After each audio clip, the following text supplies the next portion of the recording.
దేవుడైన యేసు ప్రభు. దేవుని యందు భయభక్తులు కలిగి ఉంటే ఒంటరిగా జీవిస్తున్న 1000 మందితో సమానంగా దేవుడు మిమ్మల్ని ఆశీర్వదిస్తాడు.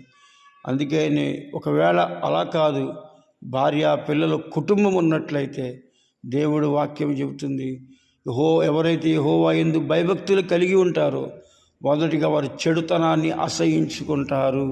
రెండవదిగా యెహోవా యందు భయభక్తులు కలిగిన వారు దీర్ఘాయుష్యమంతులవుతారు.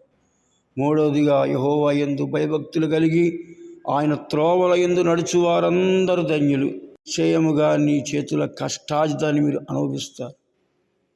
మూడవదిగా నీ లోగిట నీ భార్య ఫలించే ద్రాక్షావళిగా దేవుడు చేస్తారు.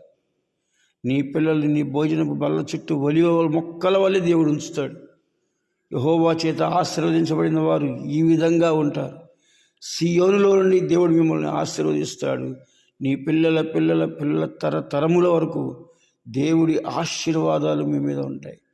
దేవుడి యందు భయభక్తులు కలిగి ఉండడం ద్వారా ఎన్నెన్నో మేలులు కలిగి ఉంటాయి. ప్రియులారా, ఇలాంటి భయభక్తులు మనం కలిగి ఉన్నట్లయితే దేవుడి దీవెనలు పొందుకుంటాము.